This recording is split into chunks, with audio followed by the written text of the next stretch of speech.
Okay, let's watch this thing finally. Teaser freezer for Saturday night. Hey, free comedy show, plenty of seats, plenty of tickets left, guys. Free show. Fuck's sake. Oh, Seth's Stranger Things. Stranger Things is there, and he's trying to hand out tickets for a show. And we've seen this. If you've been in a big city, especially New York City, they'll have these comedy clubs, and it's like you're desperate to try to bring someone into the show. So you associate it with a show that is struggling, unpopular. But what if I told you the comedy show he was handing out tickets for is actually Saturday Night Live? And this is it. So Stranger Things is here. It's cold outside. For fuck's sake. This is from Jason Reitman for the job, some jobs. This job. Directing. He was the right man for this job. That's directing. Not every job. I mean, like, it's not. Well, and sometimes he's Jason Reitman as well, isn't he? Right? So what this is suggesting to me is this is actually taking place in the same universe as, and in fact, in the Frozen Empire. It's cold. It's cold. Stranger Things is there. It's New York, where some of the so I believe we Ghostbusters have done some of their best busting of ghosts. Entering a Frozen Empire state of mind. This happened SNL started way earlier than I remember. Yeah, 197 AD. Gosh, they've been at it.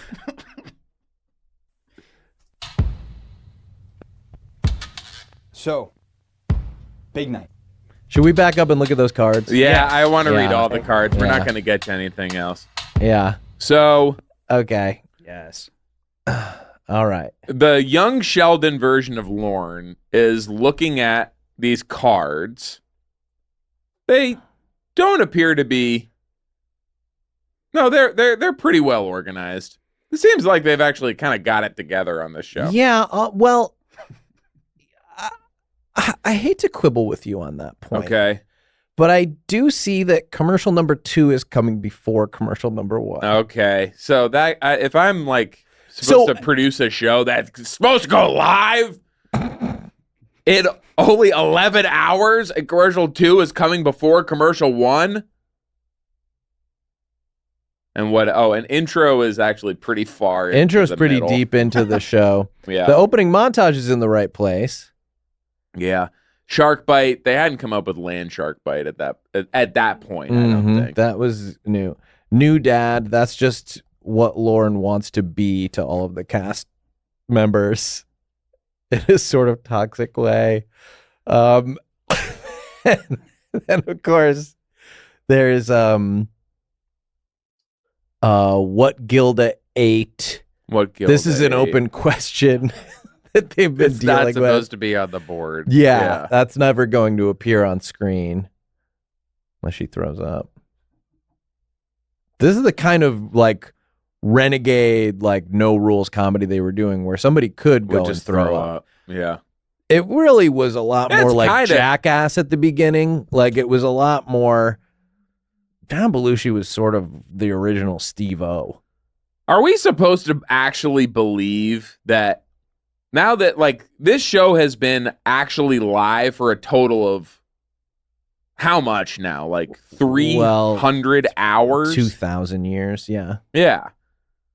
Every week, an hour of being live. It's a bunch of people on screen, and we're actually supposed to believe that nobody ever threw up.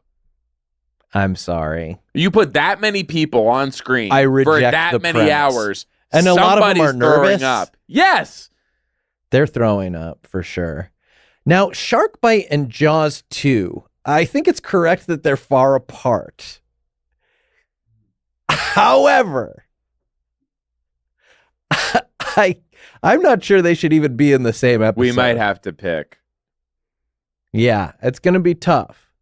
Or if we're gonna do them both, we need like 3 more shark sketches, and we just go. Yes. This is the shark. It's the shark, and ideally get a shark to host at that point. Get Yeah. Jaws. Yeah, Jaws should come out as the host for sure. What Or Jabberjaw. What about mini dads and new dad? Do we need to pick one, or can we use both of those? Well, one of them's not a sketch. One of them is what Lauren wants to beat all the cast members. Mildly toxic. I like the one at the very bottom right. This is an interesting idea for a sketch. Baseball. Baseball. And at the time, there hadn't been that many sketches on TV. Yeah. So you could just kind of do like, okay, this is like the baseball sketch. That I mean, is what I'm really taking away from it, where it's like, we've seen so many sketches about hard hats. Yes. That like, you see hard hats, you go, well, you got to give me more. But at the time, you didn't. And I guess I'm kind of correcting myself in that the most famous sketch of all time, objectively, is about baseball. Yes, that was the only sketch that predated this show. So it is ambitious to be like, okay, here it is, the baseball sketch. Mm-hmm. The sketch called Speed is interesting to me because that movie actually came out 3 or 4 years after That is interesting. the events of But look what it this. comes below. I think that actually might actually be the answer to what Gilda ate. A quick shout out to friend of the show. Have you seen his little bit he did recently where he said Great. apparently they're doing at SNL again, and he went, so why am I not seeing any fucking results? So, big night. First Saturday Night Live. Look, my name is Lorne Michaels. I'm the producer of Saturday Night. Well, let me pause it for a second. I would just want to say about that is suggesting to me that The the young Lorndon is looking small here talking to this guard. Mhm. And I don't think they cast a particularly tall guard. No. I think they're just showing us this kid is in charge of this show. No wonder nobody's taking it seriously. And by the way, when they say big night tonight, I want you to remember they've never done the show yet. Yes. So Yes. you think now on Saturday, every Saturday, you turn to your, wife, husband, parakeet, for some of Whatever, you losers, and you say, oh, big night tonight. But at the time, this was really a positive affirmation because it could have ended up being a very small night.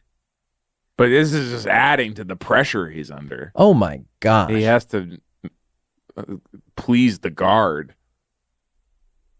Yeah, the whole night. Chevy Chase, Gilda Radner, Dan Ike, how the fuck do you pronounce this? Aykroyd.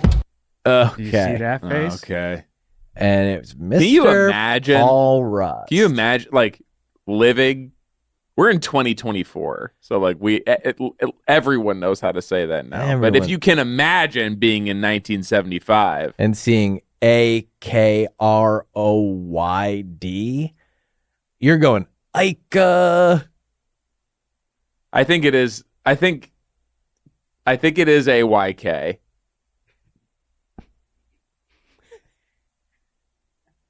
I think it is AYK. Okay. Ike. Like, I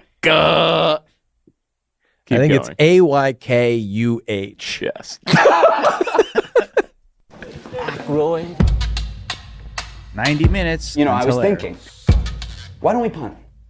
We should run the dress rehearsal and claw back a win next Saturday. We can't, Dick. It's a live show. We're just not ready. Doesn't matter that we're ready. It matters that it's 11:30. That's when we go on. I don't know if he needed to call him a dick. It's Dick Ebersol. Lauren, all I'm trying to do is give you advice. It's in everyone's best interest, mainly yours. Sorry, was that a threat? Look around, Lauren. You haven't locked the script. Your crew is in open rebellion. Fuck you, fuck you. Definitely fuck you. The writers on the 17th floor tied a belt around Big Bird's neck and hung him from my dressing room door.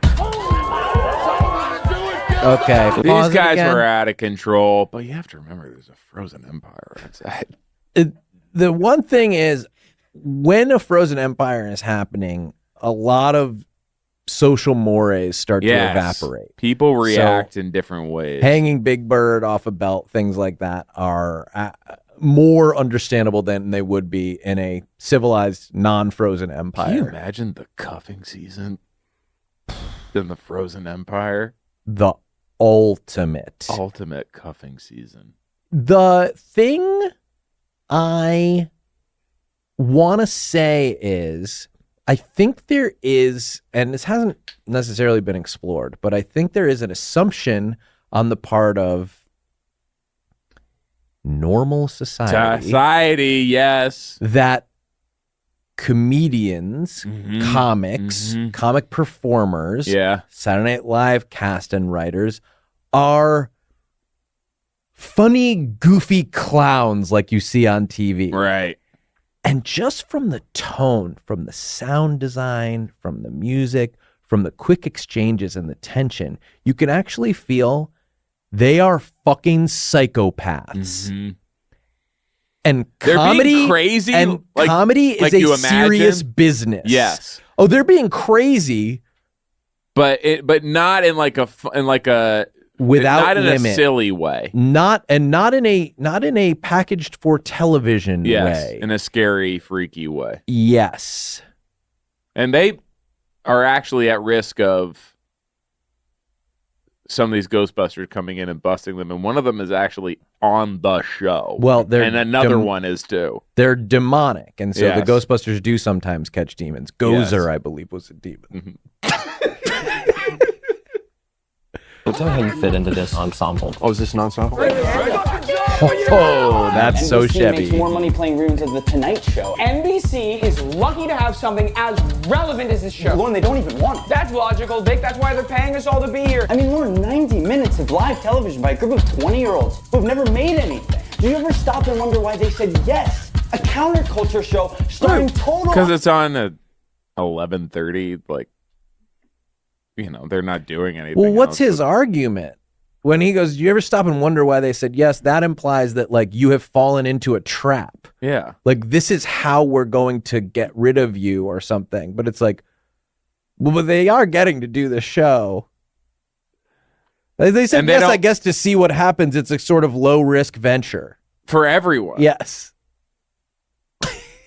The I just don't know what the warning is there. The music, I think, a better fit for the dynamic would be like a ukulele. Like that Hawaiian guy, the Somewhere Over the Rainbow that the Hawaiian guy did. Oh, yeah. That's what the music should be. Is. That's good. Beautiful. Unknowns with zero narrative and even less structure.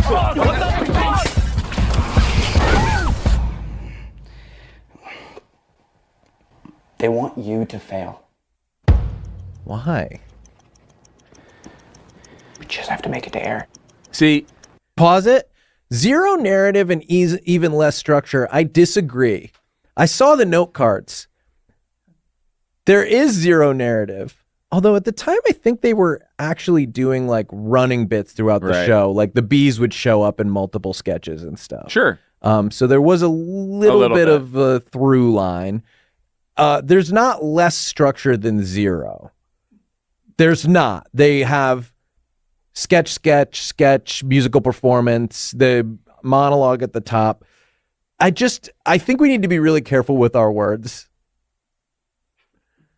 I think it's interesting. You look at executives of the past, and this is what it was like. Like executives in the 70s, it was just kind of like anything goes. You could be very cruel to your talent and set them up to fail just because you wanted to see them go down by giving them an hour and a half. You would give them 90 on minutes a of major show network and basically full creative control in order to destroy them. And my experience now with executives is that they have gotten very supportive. Yes. The absolute last thing they want to do is see me fail. And the way I know that is they have never given me Not even once. 9 minutes of just free airtime on a major That's broadcast how supportive network. they are. No, they're so protective of me. And sometimes I go, guys, you got to let me go out there and get my lumps.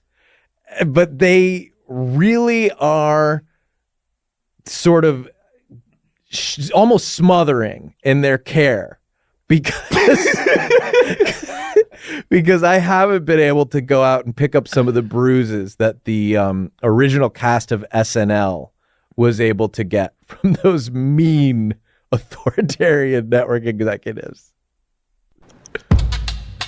Saturday night. Am I still in the show? Jesus Christ. Sorry, tripped over my penis. That's Chevy. And Chevy could be that way. Penis. I pitched the setup for that, but I didn't have a joke. Bye.